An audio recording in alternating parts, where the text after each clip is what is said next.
La lecture de la parole de Dieu se fera dans le psaume 150. Louez l'Éternel. Louez Dieu dans son sanctuaire. Louez-le dans l'étendue où éclate sa puissance.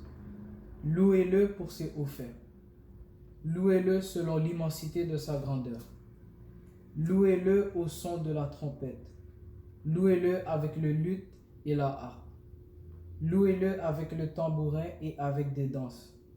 Louez-le avec les instruments à cordes et le chalumeau. Louez-le avec les cymbales sonores. Louez-le avec les cymbales retentissantes. Que tous ceux qui respirent louent l'Éternel. Loue l'Éternel. Parole du Seigneur. Seigneur Dieu Tout-Puissant, nous te prions, ô Dieu. Nous nous assemblons entre nous pour les minutes qui suivent, pour le culte qui commence. On te demande de préparer nos cœurs, de préparer nos esprits pour recevoir ta parole, pour recevoir ce que toi, Seigneur, tu as décidé que tu voulais nous donner comme enseignement ce matin. Alors, mon Dieu, prépare nos cœurs, prépare nos esprits, mais aussi prépare-nous, Seigneur, à mettre en pratique ce qu'on va apprendre ce matin. Seigneur, on te demande de bénir chacun de nous, de bénir nos familles, nos amis, nos proches. Accompagne-les, Seigneur, dans la détresse qui survient à travers le monde présentement. On te demande de bénir nos dirigeants. On te demande de bénir aussi notre pasteur, son épouse, Micheline. Bénis chacune des personnes, Seigneur, qui est dans notre assemblée. Puis accompagne-nous tout au long du chemin qui nous reste à suivre, Seigneur. On remet tout entre vos mains, mon Dieu. On vous rend grâce. On vous donne nos vies, nos cœurs, nos esprits, nos âmes. Prenez-en soin, Seigneur, et on vous rend grâce. Amen.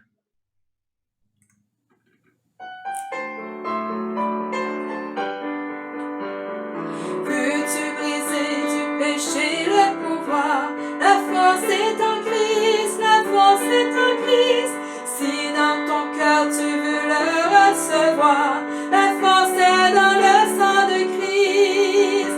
Je suis fort, fort, oui plus que vainqueur par le sang de Jésus. Je suis fort, fort, oui plus que vainqueur par le sang de Jésus, mon sauveur.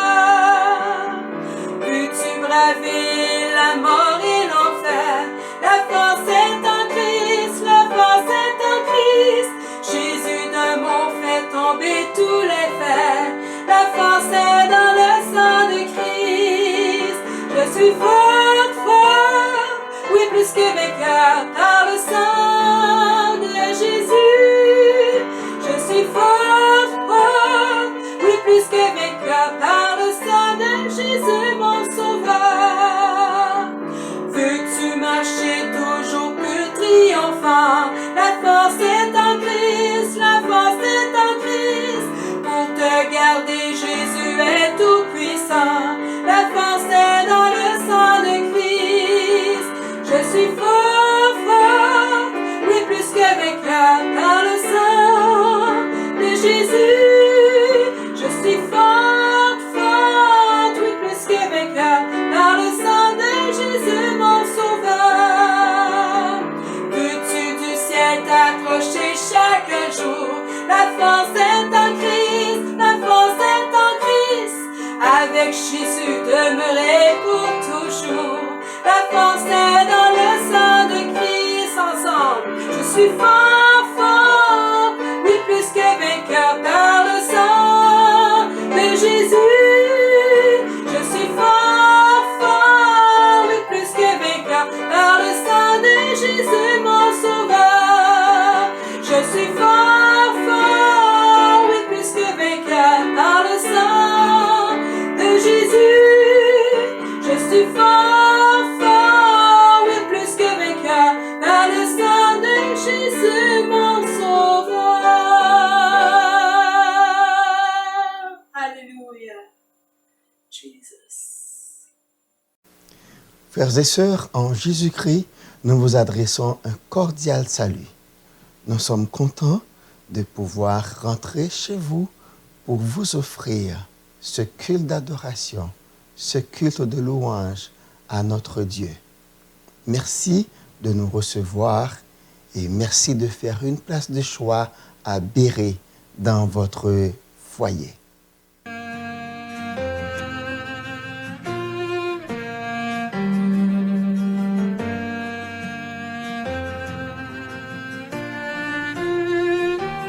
Tu m'as ébloui par tes mélodies, tu m'entoures d'un chant d'amour, chant de délivrance devant mes ennemis. Toutes mes craintes s'enfuient. Je ne suis plus esclave de la peur. Je suis enfant de Dieu. Je ne suis plus esclave de la peur. Je suis enfant de Dieu.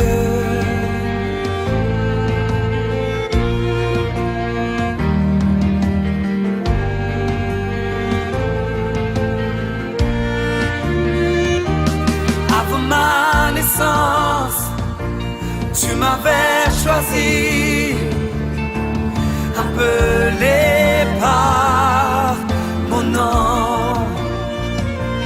Tu m'as adopté, je suis de ta famille. Ton sang coule dans mes veines. Je ne suis plus esclave la peur.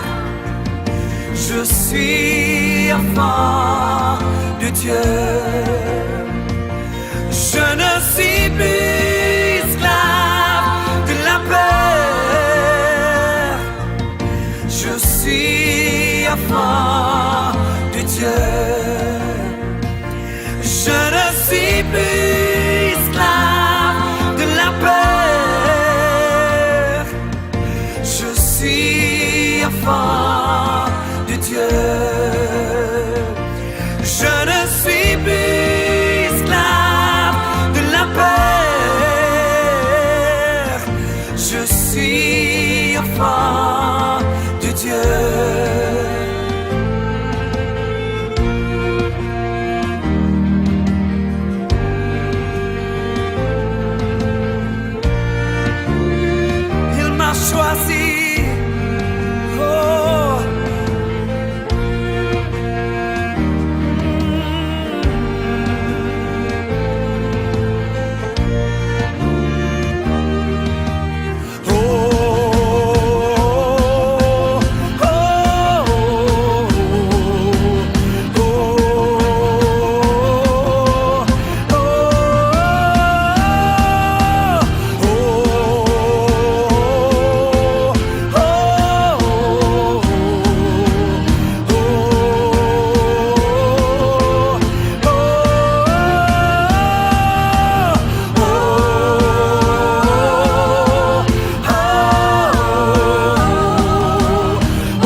enfant de Dieu. Je ne suis plus esclave de la paix. Je suis enfant de Dieu.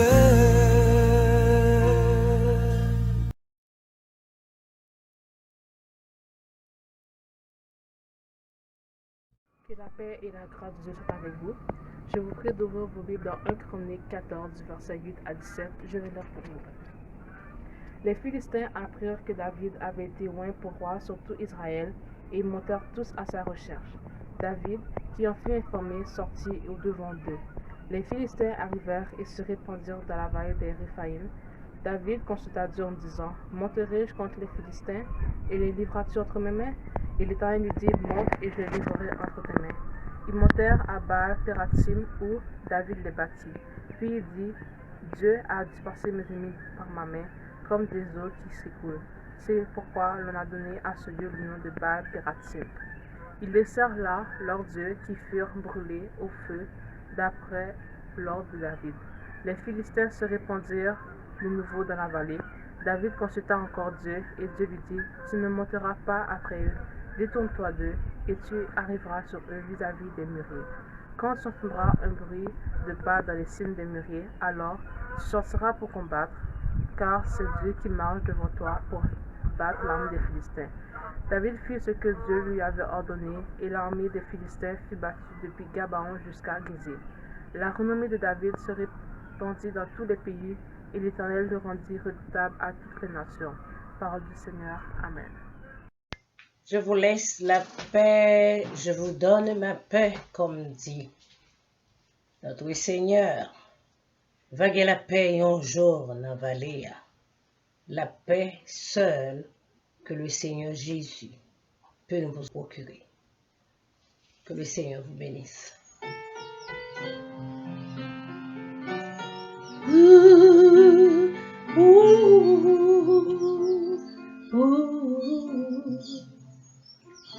Fatigué, pas capable, comme il faut, moi lutter, mais jour Jésus vient chercher pour le mener en haut dans le pays bien éclairé, continuation.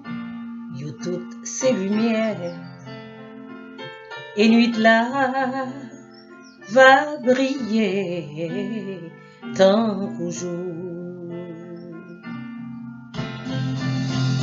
Vaguer la paix en vallée pour moi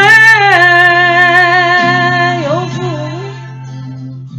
Vaguer la paix en vallée pour moi, Seigneur, prière, pas de tristesse, ni chagrin, ni tracas, oh, vague la paix,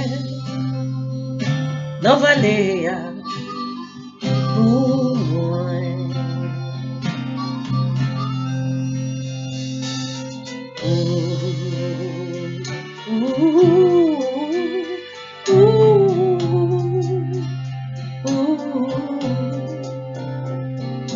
Loup bral, vin bien doux, bête sauvage yo, Jésus bral dompté yo, et yo,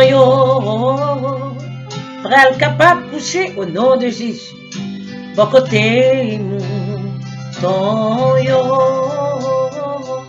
yo ti moun,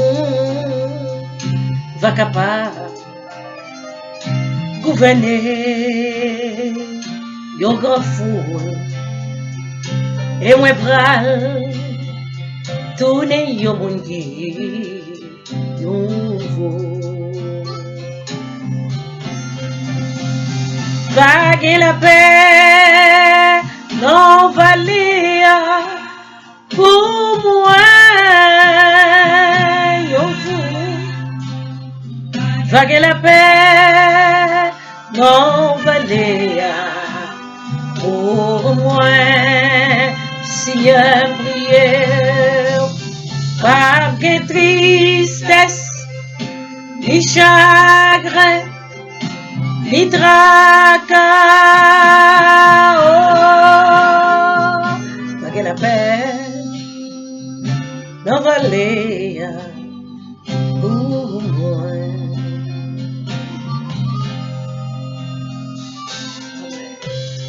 Gloire à Dieu.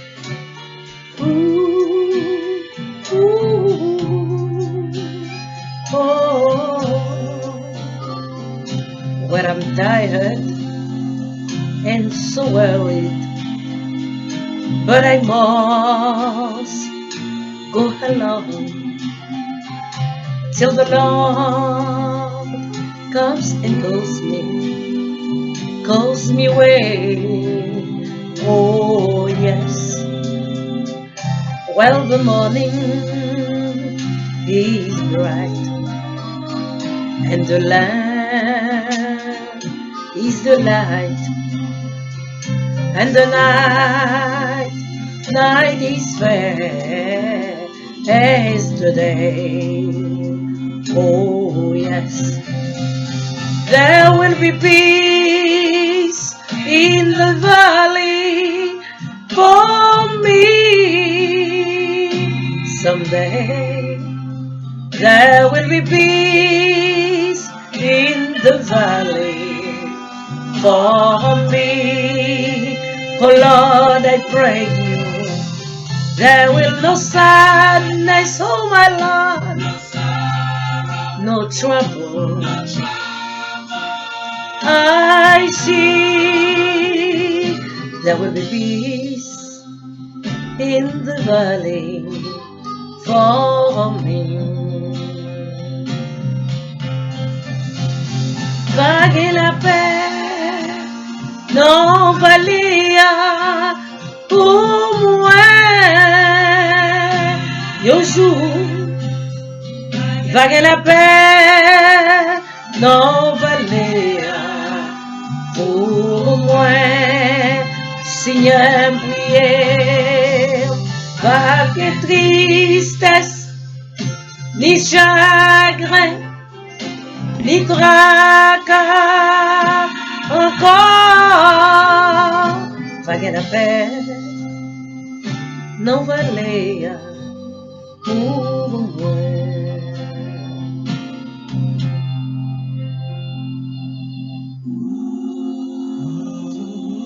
Je vous laisse la paix, je vous donne ma paix. Je ne vous la donne pas comme le monde donne. Je vais vous préparer une place. Et lorsque je m'en serai allé et que je vous aurai préparé cette place, je reviendrai vous chercher et je vous prendrai avec moi, afin que là où je suis, vous y soyez aussi. Que votre cœur ne se trouble point et ne s'alarme point. Parole du Seigneur, fait qu'au calme toute souffrance que vous finissez.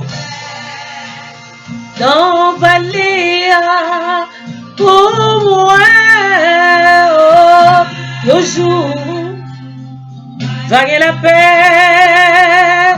Dans Valéa, pour moi, Seigneur, prière, pas de tristesse, non, Seigneur.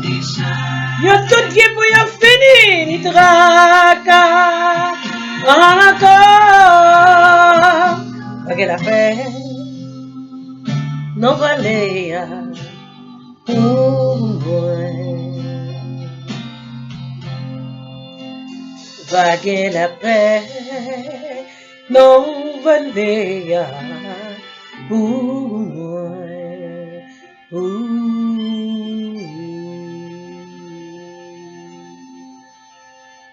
Gloire à Dieu.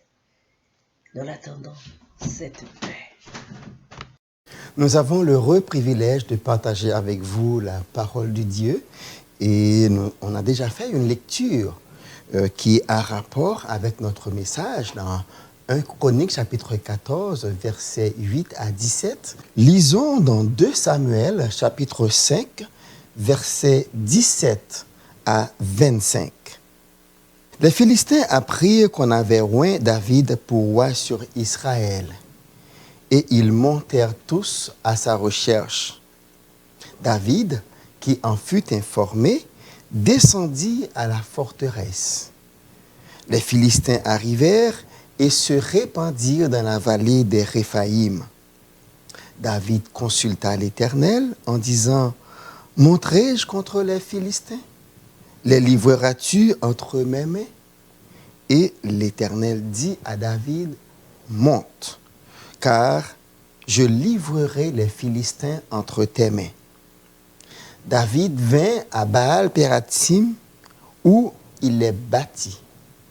Puis il dit, « L'Éternel a dispersé mes ennemis devant moi comme des eaux qui s'écoulent. » C'est pourquoi l'on a donné à ce lieu le nom de Baal-Pérathim. Ils laissèrent là, donc les Philistins, laissèrent là leurs idoles, et David et ses gens les emportèrent. Verset 22.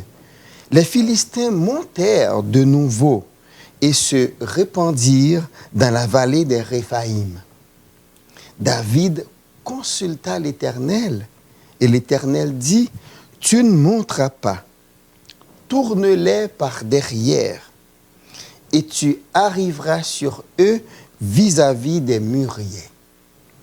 Quand tu entendras un bruit de pas dans les cimes des mûriers, alors hâte-toi, car c'est l'Éternel qui marche devant toi pour battre l'armée des Philistins. » David fit ce que l'Éternel lui avait ordonné, et il battit les Philistins depuis Géba jusqu'à Gézer.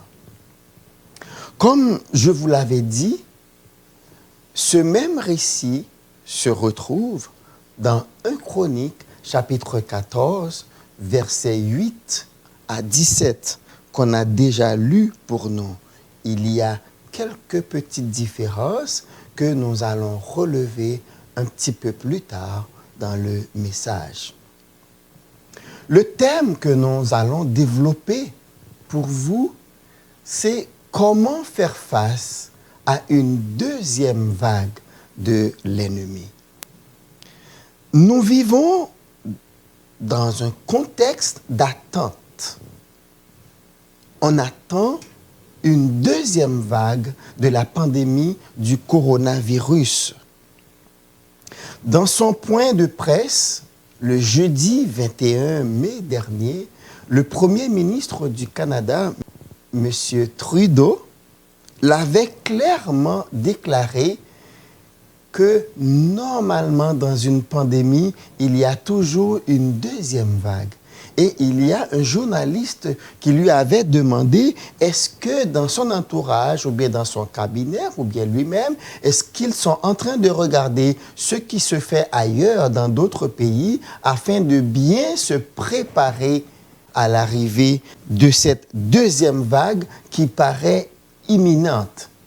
Et le Premier ministre avait pris le temps d'expliquer qu'effectivement, ils sont en train de colliger les informations, ils sont en train de regarder afin de se préparer à prendre les meilleures décisions à l'arrivée de cette deuxième vague. Donc nous reconnaissons la légitimité du fait de se préparer à faire face à une deuxième vague du coronavirus parce que l'histoire nous apprend que les deuxièmes vagues sont toujours dévastatrices. Prenons l'exemple de la grippe espagnole.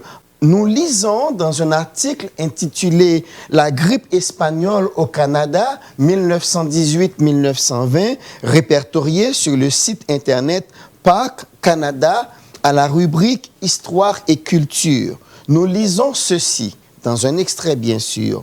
« Sans traitement efficace, cette pandémie dévastatrice touche toutes les régions habitées du monde, dont le Canada. Elle se présente en plusieurs vagues. La première a lieu au printemps de 1918. À l'automne de la même année, la mutation du virus grippal produit une forme extrêmement contagieuse, virulente et mortelle de la maladie. Cette deuxième vague cause 90% des décès survenus durant cette pandémie. Les vagues suivantes ont lieu au printemps de 1919 et au printemps de 1920. Les décès estimés entre 50 et 100 millions coûtent la vie d'environ 2,5% à 5% de la population mondiale. La plupart des victimes sont dans la force de l'âge. Donc, comme nous l'avons dit tantôt, les deuxièmes vagues sont toujours plus meurtrières que les premières vagues. Et cela nous rappelle les paroles suivantes de Jésus que nous retrouvons dans Matthieu 12, versets 43 à 45. Lorsque l'esprit impur est sorti d'un homme, il va dans des lieux arides cherchant du repos. Et il n'en trouve point. Alors il dit, je retournerai dans ma maison d'où je suis sorti. Et quand il arrive, il la trouve vide, balayée et ornée, il s'en va et il prend avec lui 7 autres esprits plus méchants que lui. Ils entrent dans la maison, s'y établissent et la dernière condition de cet homme est pire que la première. Fin de citation.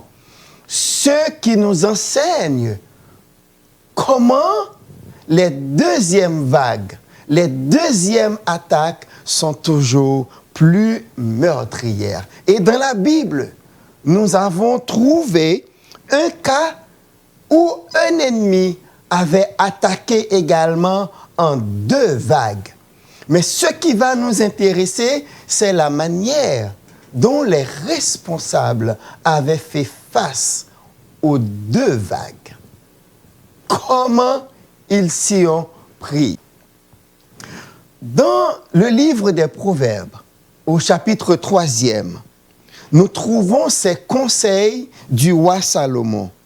Confie-toi en l'Éternel de tout ton cœur et ne t'appuie pas sur ta sagesse. Reconnais-le dans toutes tes voies et il aplanira tes sentiers.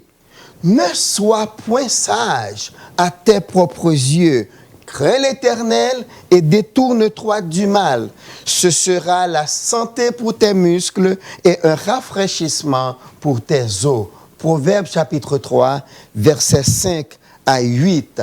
Ces paroles m'ont accompagné depuis ma tendre enfance jusqu'à aujourd'hui. Le chapitre 3 du livre des Proverbes est le chapitre que ma mère lisait pour nous à chaque anniversaire. Nous formons une fratrie de 5 enfants dont je suis le dernier. Donc si je vous dis qu'au moins le chapitre 3 du livre des Proverbes était lu chez nous 6 fois par année, à l'anniversaire de chaque enfant et à l'anniversaire de ma mère, parce qu'il n'y avait pas moyen de se procurer de gâteaux ou de boissons. Il n'y avait pas moyen d'inviter des amis pour venir célébrer avec nous. Donc, on le faisait ainsi entre nous. Ma mère nous réunissait, le fêtant ou la fêtante se mettait au milieu et l'un de nous lisait Proverbe 3. Le plus souvent, c'est ma mère qui lisait. Et quand c'est la fête de ma mère, eh bien, elle s'est mise au milieu et l'un de nous lisait Proverbe 3. Mais à chaque fois que je lis les paroles, particulièrement les paroles des versets 5 à 8, et que je considère la portion d'écriture que nous avons lue pour vous dans le cadre de ce message, je sens toujours la marque, les empreintes de David dans les conseils que Salomon prodiguait à son fils. D'autant que, en Proverbe 4, verset 3, Salomon nous donnait une idée de la relation qui le liait avec son père. Nous lisons, « J'étais un fils pour mon père, un fils tendre et unique auprès de ma mère. » Donc, nous comprenons que David avait l'habitude de prendre le temps d'expliquer et de faire comprendre à Salomon l'importance de toujours chercher à connaître la volonté de Dieu avant de prendre toute décision en se servant de la tranche d'histoire rapportée dans 2 Samuel 5, 17 à 25 et 1 Chronique 14, 8 à 17. Et la question que nous nous posons, qui sont les Philistins? D'où est-ce qu'ils viennent? À partir de quand on commence à parler des Philistins dans la Bible? La première référence aux Philistins nous informe de leur origine. Qui sont-ils? Les Philistins sont des descendants de Cam, l'un des fils de Noé. Il y avait Sem, Japheth et Cam. Donc les Philistins sont les descendants de Cam et nous lisons dans Genèse chapitre 10, verset 6, verset 13 et 14. Verset 6. Les fils de Cam furent Cush, Mitsraïm, Poutre et Canaan. Au verset 13, nous lisons, Mitsraïm engendra Loudim, les Anamim, les Lehabim, les Naphtuhim, les Patrousim, les Kasluhim, d'où sont sortis les Philistins et les Caphtorim. Il y a d'autres versets dans la Bible qui parlent des Caphtorim, particulièrement Deutéronome 2, 23. Les Aviens qui habitaient dans les villages jusqu'à Gaza furent détruits par les Caphtorim sortis de Caphtor qui s'établirent à leur place. Il y a d'autres versets comme Jérémie 47, verset 4, Amos 9, verset 7. Nous avons aussi un article tiré de Top Chrétien sur les Caphtor et les Caphtorim qui nous parle et qui nous dit particulièrement que les Philistins viennent de Caphtor qui est Crète. Parce que Caphtor, c'est probablement l'ancien nom de l'île de Crète qui appartient à la Grèce. La deuxième fois qu'il est fait mention de la Bible des Philistins, c'est lors de la signature de l'alliance entre Abraham et Abimelech, roi des Philistins. Mais voyons un peu le contexte de cette alliance. Genèse 20, versets 1 à 6, nous lisons. Abraham partit de là pour la contrée du Midi. Quand on dit que Abraham partit de là, on fait référence de l'endroit où les 3 hommes avaient visité Abraham, parmi lesquels il y avait Dieu et 2 autres que l'on peut identifier à Dieu le Fils et Dieu le Saint-Esprit, parce qu'ils sont toujours 3 à travailler ensemble. Après l'accueil et le festin que Abraham leur avait préparé, et Dieu avait dit, est-ce que je vais faire ce que je vais faire sans le dire à Abraham? Et c'est alors que Dieu a déclaré à Abraham que c'est Sodome et Gomorrhe qu'ils sont venus détruire. Et les deux hommes étant partis pour aller chez Lot, et Abraham est resté avec Dieu en train d'intercéder pour obtenir le salut de Lot ainsi que de Sodome et Gomorrhe, si toutefois on pouvait y trouver 10 justes. Donc, quand on dit Abraham partit de là, c'est de cet endroit il est question. Il s'établit entre Kadès et Chou, je continue à lire au verset 1er, et fit un séjour à Guérar. Abraham disait de Sarah, sa femme, c'est ma sœur. Abimelech, roi de Guérar, fit enlever Sarah.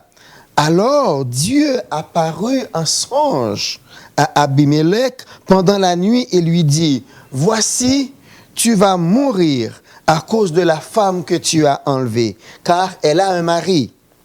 Abimelech, qui ne s'était point approché d'elle, répondit, Seigneur, ferais-tu périr même une nation juste?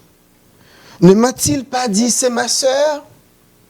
Et elle-même, ne m'a-t-elle pas dit, c'est mon frère? J'ai agi avec un cœur pur et avec des mains innocentes. Dieu lui dit en songe, je sais que tu as agi avec un cœur pur. Aussi t'ai-je empêché de pécher contre moi.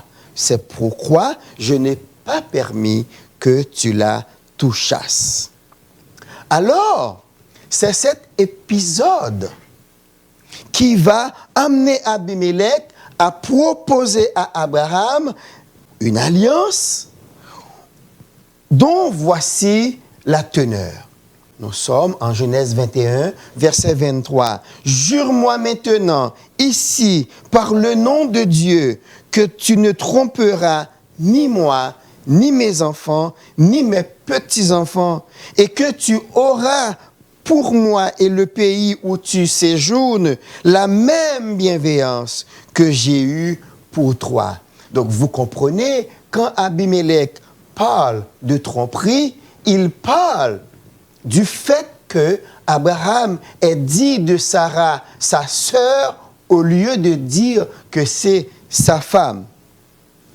Au verset 24, nous retrouvons Abraham qui effectivement jure à Abimelech qu'il ne va tromper ni lui, ni ses enfants, ni ses petits-enfants. Mais Abraham en profite aussi pour reprocher à Abimelech le comportement des Philistins envers lui. Parce que Abimelech avait parlé de bienveillance et Abraham va lui dire, en parlant de bienveillance, ton peuple n'est pas aussi bienveillant que tu le prétends. Parce que voici ce qu'ils m'ont fait. Au verset 25, nous lisons, mais Abraham fit des reproches à Abimelech au sujet d'un puits d'eau dont s'étaient emparés de force les serviteurs d'Abimelech. Ce à quoi Abimelech va prétexter l'ignorance au verset 26. J'ignore qui a fait cette chose-là. Tu ne m'en as jamais informé. Et moi, je ne l'apprends qu'aujourd'hui. Abraham dit, ok, certes, c'est maintenant que tu l'apprends. Eh bien, voilà ce que je vais faire. Au verset 28 à 32, nous lisons, Abraham mit à part 7 jeunes brebis. Et Abimelech dit à Abraham, qu'est-ce que c'est cette jeune brebis que tu as mise à part? Il répondit, tu accepteras de ma main ces 7 brebis, afin que cela me serve de témoignage que j'ai creusé ce puits. Cela veut dire que Abraham n'a pas cru Abimelech qui disait qu'il n'était pas au courant que ces gens avaient contesté le puits. C'est pourquoi on appelle ce lieu Beer-Sheba, car c'est là qu'ils jurèrent l'un et l'autre. Et ils firent donc alliance à Beer-Sheba, après quoi Abimelech se leva avec Picol, chef de son armée, et ils retournèrent au pays des Philistins. Remarquons une chose. Abraham n'avait pas à signer traiter avec Abimelech. C'est une erreur. Parce que Abraham avait déjà la promesse de Dieu qu'il allait posséder le pays.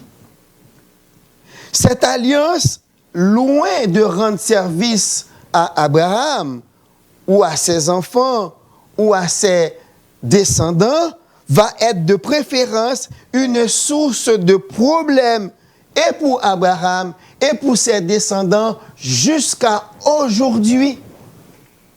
Parce qu'aujourd'hui encore, il y a problème entre les descendants des Philistins et les descendants d'Abraham. Donc pour vous et moi, quand nous avons une promesse de Dieu, il faut savoir résister à tout ce qui paraît à nos yeux comme un moyen de hâter l'accomplissement de cette promesse. Ça fait la deuxième fois que Abraham commet cette erreur. En Genèse, chapitre 16, Abraham, sous les conseils de Sarah, avait accepté d'aller vers la servante de Sarah, Agar, afin d'avoir un enfant. Comme si, vu que Dieu prend du temps pour accomplir sa promesse, essayons de l'aider. Il faut éviter cela, parce que notre Dieu est fidèle. Quand il fait une promesse, il ne l'oublie jamais. Et puis maintenant, avec Abimelech, comme si Abraham voyait dans la proposition de traiter avec Abimelech un moyen de hâter la promesse de posséder le pays. Cependant, malgré tout, la Bible nous présente Abraham comme le père de la foi. Mais il faut toujours se rappeler que Abraham est un homme.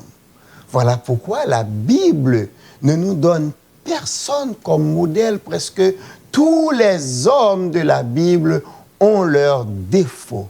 Ils ont leurs faiblesses. Donc si nous commençons à les prendre comme modèle à suivre, nous allons aussi reproduire leurs défauts. C'est pour ça que Jésus est venu, parce que lui, il est sans défaut, il est parfait. Il nous donne un standard élevé. Donc c'est ce standard que nous devons essayer d'atteindre. Probablement, nous n'atteindrons jamais, mais en essayant chaque jour, on va arriver de plus en plus à ressembler à notre Seigneur. Est-ce que les Philistins vont respecter cette alliance? Non. Genèse 26 nous donne raison, parce qu'après la mort de Abraham, c'est Isaac qui a hérité de ce que Abraham avait, et nous nous rendons compte que les Philistins vont traiter Isaac de la même manière qu'ils avaient traité Abraham, sans avoir égard à cette alliance passée entre Abimelech et Abraham. Nous lisons dans Genèse, chapitre 26, versets 12 à 16. Isaac sema dans ce pays et il recueillit cette année le centuple, car l'Éternel le bénit. Cet homme devint riche et il alla s'enrichissant de plus en plus jusqu'à ce qu'il devint fort riche. Il avait des troupeaux de menu bétail et des troupeaux de gros bétail et un grand nombre de serviteurs. Aussi, les Philistins lui portèrent envie. C'était des gens envieux. Verset 15.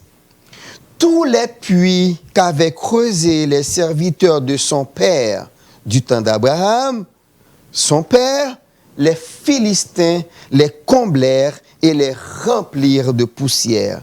Et Abimelech dit à Isaac, « Va-t'en de chez nous, car tu es beaucoup plus puissant que nous. » Voici le problème des envieux.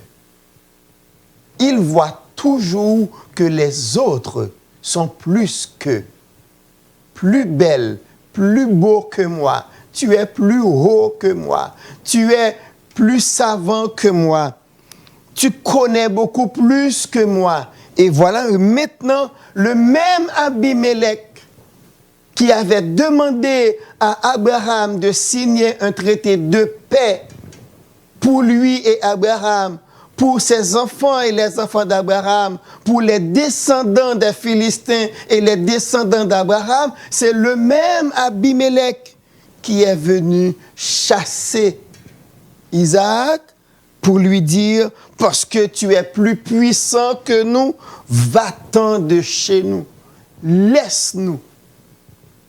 Moi, je trouve que c'est à ne rien comprendre. Mais s'il est aussi puissant, pourquoi ne pas vous allier avec lui? Ce n'est pas le fait de chasser le puissant que vous allez être puissant vous-même. Nous retrouvons ce problème dans la communauté évangélique. Et là, il faut faire attention pour que l'envie ne nous porte pas à chasser même celui qui aurait pu nous aider. Parce que la jalousie constitue une maladie auto-immune. On chasse, on combat celui qui pouvait nous aider. C'est ce qu'on retrouve dans l'affaire de Joseph et de ses frères. Les frères de Joseph le combattaient et combattaient ses songes. Or, c'est à partir de Joseph qu'ils allaient être sauvés. Or, ils ont failli tuer la personne qui aurait pu les sauver. Mais par la grâce de Dieu, Dieu a sauvé Joseph. Et Joseph a pu sauver la nation d'Israël. Il faut faire attention à la jalousie et à l'envie. Donc, de la même manière que les Philistins avaient persécuté Abraham en contestant les puits que Abraham avait creusés par ses serviteurs, c'est la même manière que les Philistins vont contester les puits que les serviteurs d'Isaac vont creuser. Et on sait combien d'efforts que ça prend pour creuser un puits. En ce temps-là, il fallait déployer beaucoup d'efforts pour creuser un puits. Et même quand on creuse un puits, on n'est pas certain qu'on va trouver de l'eau. Donc vous comprenez le problème que les Philistins donnaient à Abraham et à Isaac quand, après avoir creusé un puits, ils viennent, ils comblent le puits. Donc, Abimelech, en dépit de l'alliance que lui-même avait proposée à Abraham, il n'a pas respecté les paroles qu'il avait prononcées avec ses lèvres. Les Philistins sont des gens qui ne respectent pas leurs paroles. Les Philistins sont des gens qui sont envieux. Les Philistins sont des gens jaloux. Prenez garde à ne pas ressembler à des Philistins. Et c'est ma prière, Seigneur, fais que je ne reproduis jamais les caractéristiques des Philistins dans ma vie. Aide-moi en ce sens, Seigneur. Maintenant, nous avons lu dans 2 Samuel 5, versets 17 à 25, et 1 Chronique 14, versets 8 à 17. Il y a quelques petites différences entre ces deux textes, particulièrement des commentaires qu'a fait le rédacteur chroniqueur qu'on ne retrouve pas dans 2 Samuel. Par exemple, le chroniqueur nous dit à la première vague des attaques des Philistins, quand David est monté pour les combattre, ils ont pris la fuite en laissant leur Dieu. Dans 2 Samuel, on lit les gens de David ont emporté les dieux et les idoles. Mais le chroniqueur nous dit les gens de David les ont brûlés. Et deuxièmement, au verset 25, nous lisons dans 2 Samuel 5 que seulement David a emporté une grande victoire en battant les Philistins de Géba à Gézer. Mais en 1 Chronique, on nous dit en fait c'est de Gabaon à Gézer et que l'Éternel a rendu David très puissant. Lui a donné beaucoup de renommée auprès des autres pays et l'a rendu puissant auprès des autres nations. Maintenant, venons à cette lecture.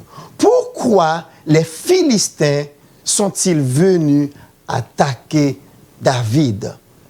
Quand nous sommes en 2 Samuel 5, nous sommes à environ 1000 ans des déboires d'Isaac avec les Philistins.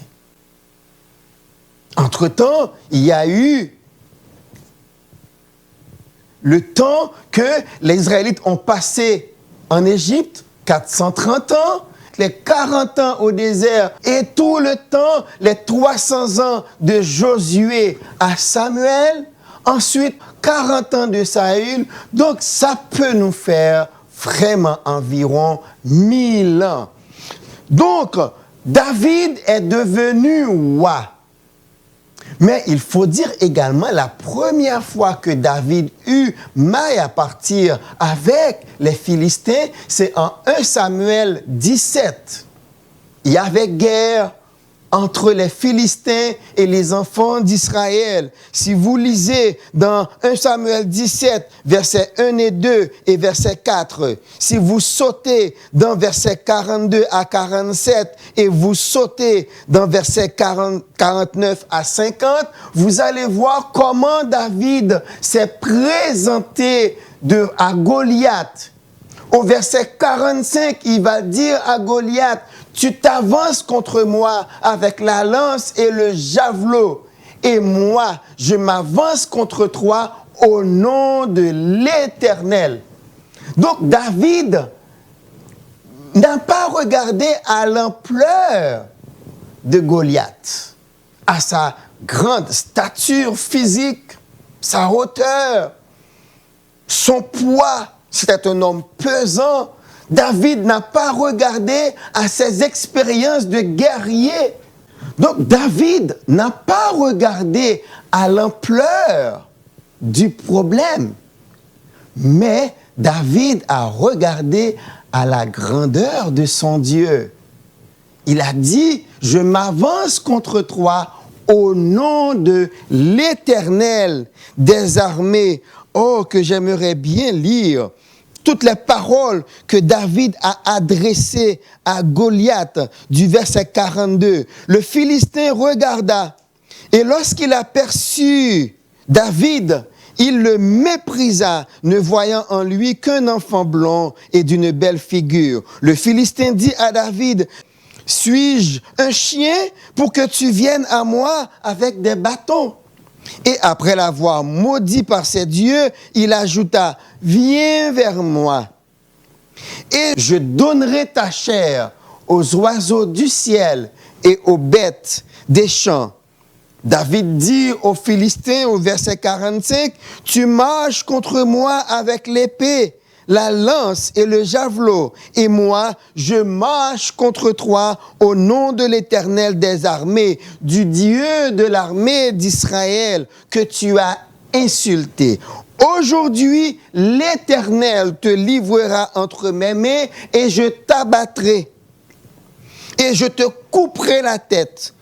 Aujourd'hui, je donnerai les cadavres du camp des Philistins aux oiseaux du ciel et aux animaux de la terre. Et toute la terre saura qu'Israël a un Dieu. Et toute cette multitude saura que ce n'est ni par l'épée, ni par la lance que l'Éternel sauve, car la victoire appartient à l'Éternel et il vous livre entre mes mains. Verset 49. Il mit la main dans sa gibecière, il prit une pierre et la lança avec sa fronde. Il frappa le Philistin au front et la pierre s'enfonça dans le front du Philistin qui tomba le visage contre terre. Ainsi, avec une fronde et une pierre, David fut plus fort que le Philistin. Il le terrassa et lui ôta la vie sans avoir d'épée à la main. Avec une pierre et une fronde et le nom de l'Éternel, David était plus puissant. Je comprends David plus tard, qui va dire dans le psaume 27, « Si une armée se campait contre moi, mon cœur n'aurait aucune crainte.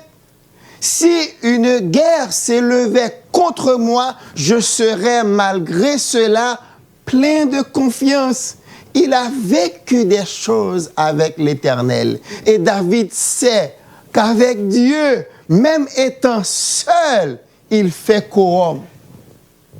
Même étant seul, les rapports de force lui sont favorables. Parce que comme il dit maintenant, ce n'est ni par l'épée, ni par la lance que l'Éternel sauve.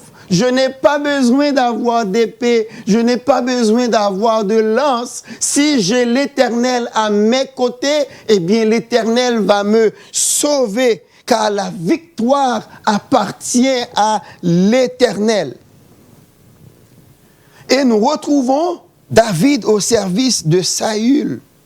Il s'était montré redoutable aux Philistins. C'est pour vous expliquer la raison qui porte le Philistin à vouloir attaquer David, faire la guerre avec David. En 1 Samuel 19, verset 8, nous lisons « La guerre continuait.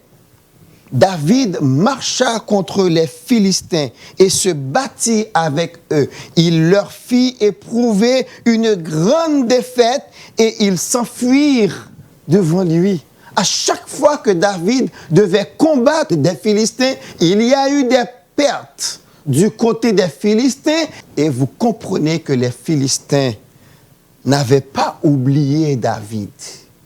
Parce que quand David fuyait Saül, qui voulait le tuer, en 1 Samuel 21, il est allé se cacher chez Akish, roi de Gath, un Philistin. Encore une erreur. David, l'homme selon le cœur de Dieu, mais voilà qu'il prit la fuite devant Saül et où il s'en va? Au pays de Goliath. Il s'en va demander refuge au roi de Gath, Philistin, pays de Goliath. Il se présente devant Akish, mais les hommes d'Akish dirent à Akish, n'est-ce pas là David, roi du pays? N'est-ce pas celui pour qui l'on chantait en dansant? Saül a frappé ses 1000 et David ses 10 000. Référence bien sûr à 1 Samuel 18, versets 7 et 8. Et là, on va nous le dire dans le prologue du psaume 34, David a dû faire le fou. Il laisse couler sa salive sur lui jusqu'à ce que Akish lui eut à dire, est-ce que nous n'avons pas assez de fous chez nous pour qu'on m'emmène celui-ci? Et c'est grâce à ça que David a eu la vie sauve. Et c'est pour cela qu'il a rédigé le psaume 34. Donc, les Philistins n'ont pas oublié tout ce que David leur a fait subir. Donc c'est pour cela maintenant, puisqu'ils ont appris que c'est lui qui est devenu le roi des enfants d'Israël, ils sont venus se venger de lui. Nous lisons dans 2 Samuel 5, quand après la mort de Saül, les enfants d'Israël avaient choisi David comme le roi, les Philistins ont eu la fallacieuse idée de venir attaquer David dans l'espoir de pouvoir venger Goliath et de toutes les pertes qu'il leur a causées. Ils sont venus en 2 vagues. La première vague, David est monté les attaquer de front après avoir consulté l'Éternel. Effectivement, la Bible nous dit, David a eu raison d'eux, ils se sont enfuis en laissant leurs dieux qui furent brûlés par les gens de David. Et là, ils sont partis sans Dieu, sans idole. Mais ils sont revenus à la charge une deuxième fois, une deuxième vague. Donc on peut comprendre qu'ils sont venus peut-être avec d'autres dieux. Nous ne savons pas s'ils ont pris le temps d'acheter d'autres idoles, s'ils ont pris le temps de se fabriquer d'autres dieux, ou bien s'ils ont été dans des pays étrangers, acheter ou bien commander des dieux plus puissants que ceux qu'ils avaient abandonnés avant. Mais David ne pouvait pas savoir les préparatifs que les Philistins avaient faits avant de venir l'attaquer à nouveau. Et c'est là nous comprenons David. Parce que moi, à la place de David, j'aurais dit, écoute, les mêmes Philistins, la même vallée des Réphaïm, je les ai battus une fois, je vais les battre encore. Mais attention, parce que la Bible nous montre, quand nous sommes les plus sûrs de nous-mêmes, c'est alors qu'il faut craindre un piège. Nous avons l'exemple de Samson, par exemple. Tout le temps que Samson envoyait Dalila sur de fausses pistes concernant sa force, à chaque fois, Dalila lui disait, « Samson, les Philistins sont sur toi. » Il se réveillait et normalement, il avait eu raison de ses liens et il se dégageait. Mais la seule fois que nous allons trouver un Samson sûr de lui-même, c'est le moment où il avait livré son secret à Dalila, qui avait coupé ses cheveux. Et là, nous lisons en Juge 16, verset 20, Dalila va lui dire, « Les Philistins sont sur toi, Samson. » Lui, se réveillant de son sommeil, il dit, « Je m'en tirerai comme les autres fois. » Le rédacteur nous donne ce commentaire. Il ne savait pas que l'Éternel s'était retiré de lui. Quand nous sommes les plus certains de nos capacités, quand nous sommes les plus certains de nos compétences, quand nous sommes les plus certains de notre valeur, c'est alors qu'il faut craindre un piège. C'est alors qu'il faut craindre une grande faiblesse. Et c'est là que nous apprécions l'attitude de David à la deuxième vague des Philistins contre lui. Il ne s'est pas confié dans ses expériences, ce que nous avons lu pour vous. Et je vais lire encore. « Confie-toi en l'Éternel de tout ton cœur et ne t'appuie pas sur ta sagesse. » Quand on parle ici de sagesse, on fait référence aux connaissances, on fait référence aux expériences, on fait référence aux compétences, capacités, valeurs. Ne vous confiez pas à ces choses-là. Mais de préférence, appuyez-vous sur l'Éternel. Et c'est lui qui va aplanir votre sentier. Proverbe 3, versets 5 à 8. Donc, David nous donne ici le secret pour aborder les deuxièmes vagues. C'est normal, on est en train de colliger des données, on prend des informations, on les compile, on les fait analyser, on regarde ce qui se fait et même on regarde l'expérience vécue pendant cette première vague du coronavirus et on s'attend à ce que quand la deuxième vague arrive, on soit prêt pour y faire face grâce à la sagesse, grâce à l'expérience qu'on a vécue. Et c'est ce que David n'avait pas fait. David avait de l'expérience. C'est bon. Oui, c'est bon d'avoir ces choses. C'est légitime. Mais en plus, il faut se confier en l'Éternel. Parce que seul Dieu peut savoir comment la deuxième vague va se présenter effectivement. Et seul Dieu peut nous guider dans les bonnes décisions à prendre. Seul Dieu peut nous diriger dans le bon comportement à adopter. Seul Dieu peut nous inspirer les meilleures mesures à prendre.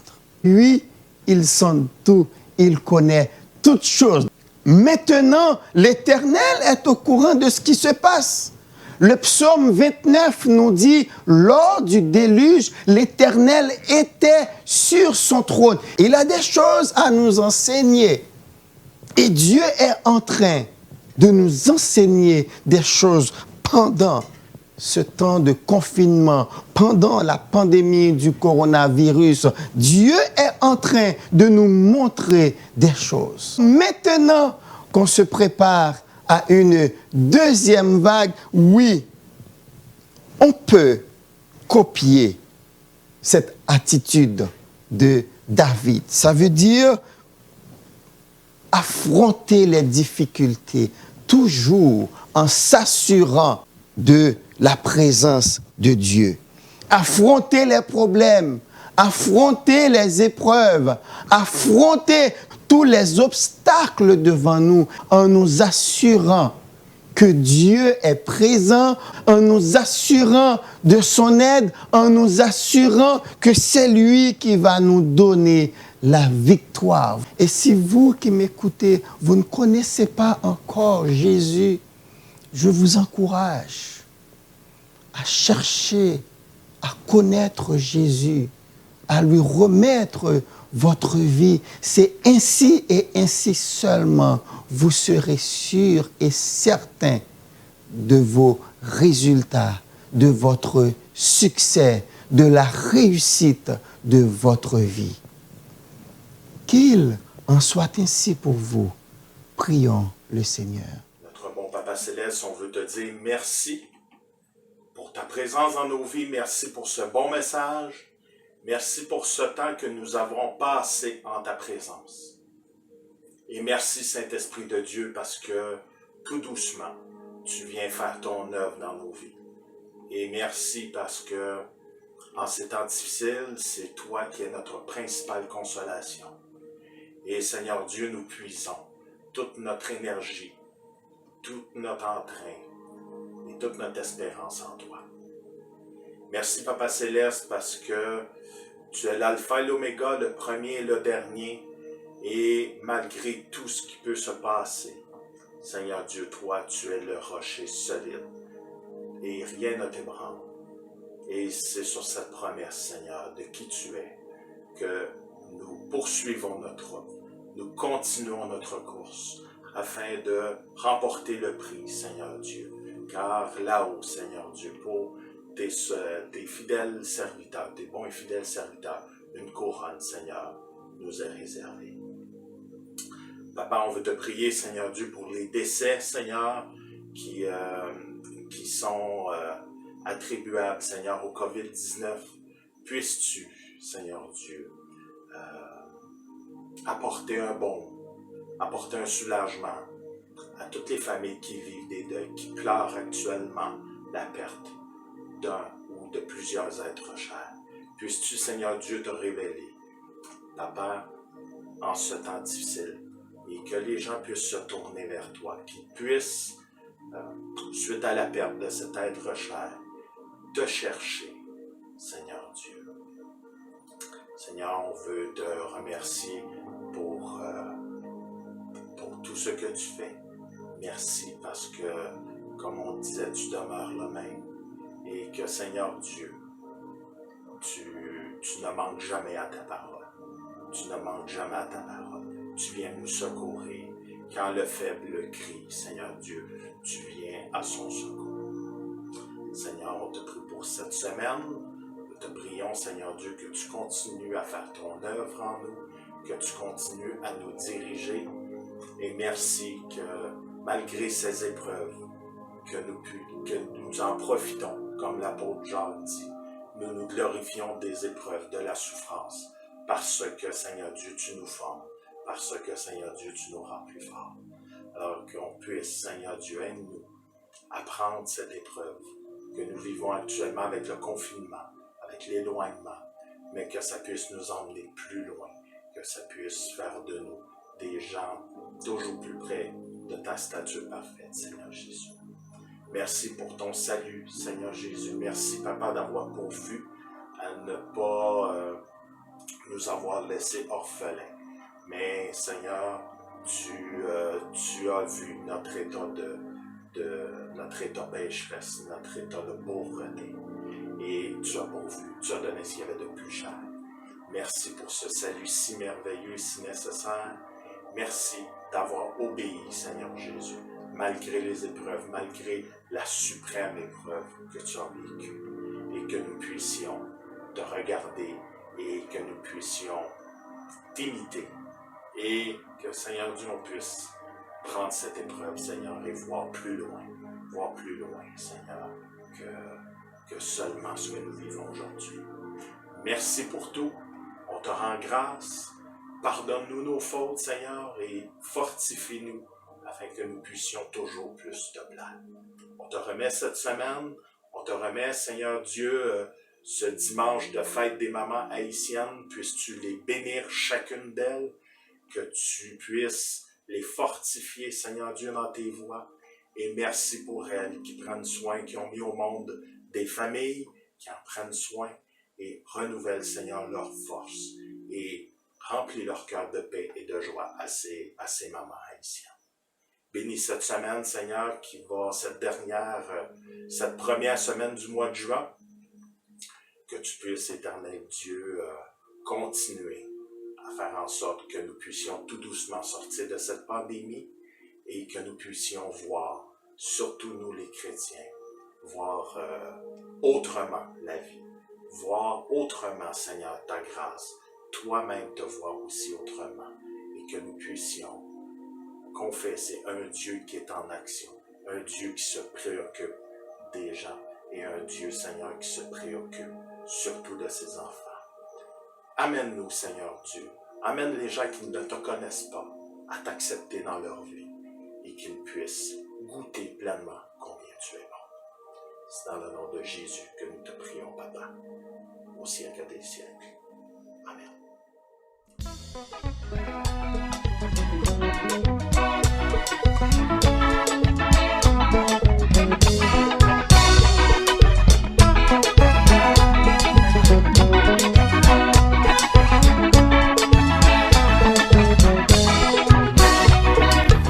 Veux-tu briser du péché le pouvoir? La force est en Christ, la force est en Christ. Si dans ton cœur tu veux le recevoir, La force est dans le sang de Christ. Alléluia.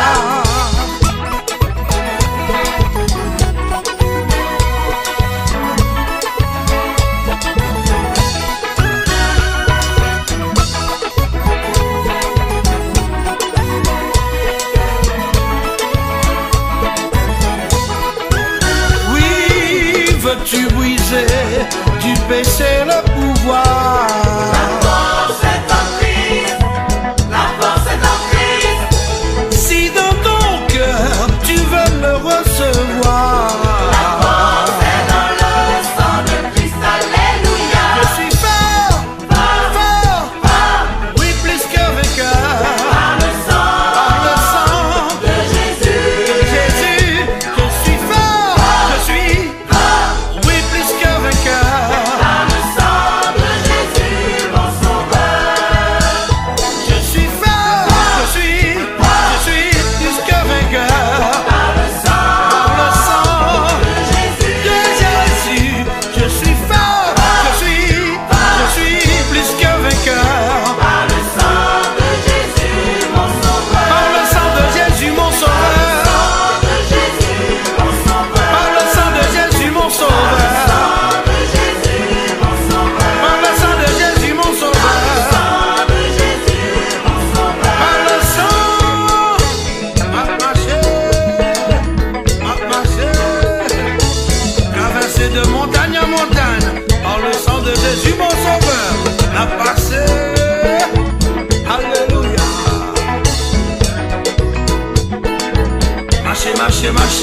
le sang.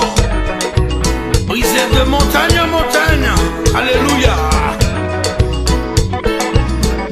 Marcher avec le sang.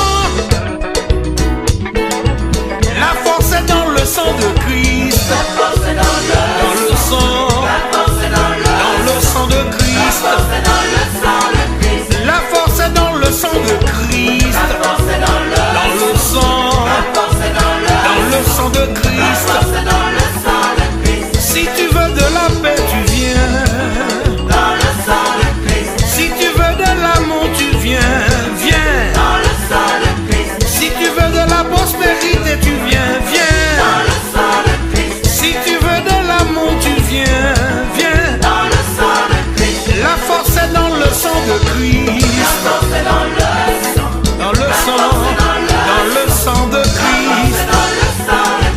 La force est dans le sang de Christ. Dans le sang. Dans le sang de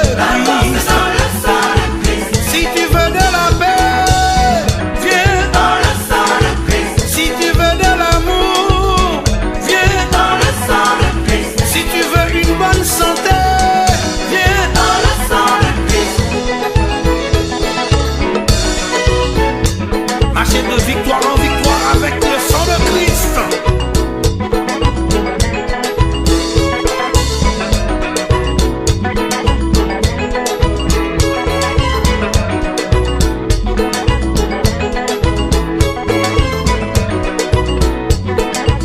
La force est dans le sang de Christ. La force est dans le sang. Dans le sang. Dans le sang de Christ. La force est dans le sang de Christ. Dans le sang. Dans le sang de Christ. Mathieusa. La force est dans le sang. La force est dans le sang. Oui. La force est dans le sang.